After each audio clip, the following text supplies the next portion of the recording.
প্রথমবার যখন ছায়াটা দেখি আমি ভাইয়ের সাথে একটা ভয়ের সিনেমা দেখছিলাম। কিন্তু এইসব শুরু হলো কবে? সবকিছু শুরু হয়েছিল গুয়াহাটিতে। আমি নিট কোচিংয়ের জন্য একটা পিজিতে উঠেছিলাম। ঘরটা ছিল একদম টপ ফ্লোরে, একটা লোহার গ্রিল দেওয়া করিডোর পেরিয়ে যেতে হতো। মা যখন ছাড়তে এসছিল ঘরের কাছের একটা জায়গা দেখে বলেছিল, রাতে এদিকে আসবি না। আমার আরেকজন যে রুমমেট ছিল ও একদম চুপচাপ থাকতো, শুধু জানালার ধারে বসে থাকতো। আর তখন থেকেই কি তোমার শরীর খারাপ হতে শুরু করে?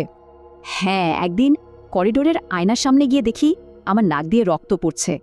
আমি প্রথমে ভাবলাম হয়তো এমনি, তাই রক্তটা মুছে ফেললাম। কিন্তু পর মুহূর্তেই দেখি আমার পুরো মুখ রক্তে ভেসে যাচ্ছে। এরপর আমার আর কিছু মনে নেই। যখন জ্ঞান ফিরল আমি কাকার বাড়িতে। ওখান থেকে আমাকে সোজা বাড়ি নিয়ে আসা হয়। আমি একদম চুপ হয়ে গিয়েছিলাম। বাড়িতে একদিন আমার হাত থেকে চায়ের কাপটা পড়ে গেল, দাঁতে দাঁত লেগে গেল, আবার অজ্ঞান হয়ে গেলাম। জ্ঞান ফেরার পর আমি শুধু একটা খালি দরজার দিকে আঙুল দেখিয়ে বলেছিলাম, ও ওখানে দাঁড়িয়ে আছে। তারপর বাড়ির লোক কি করল? ওনারা একজন মৌলভীকে ডেকে আনেন। তিনি দেখেই বললেন, এটা আমার সাথে 101 দিন ধরে আছে।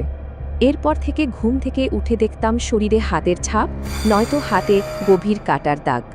আমরা আরেকজন মৌলভীর কাছে যাই। তিনি বললেন, কেউ হিংসা করে আমার উপর কিছু একটা লেলিয়ে দিয়েছে। তিনি বললেন ওটা আমার সাথে শারীরিক হতে চায়, আর তাই আমার এত পেটে আর পিঠে ব্যথা হয়। তাহলে ওটা এখনো তোমার সাথে আছে? পুরোপুরি যায়নি।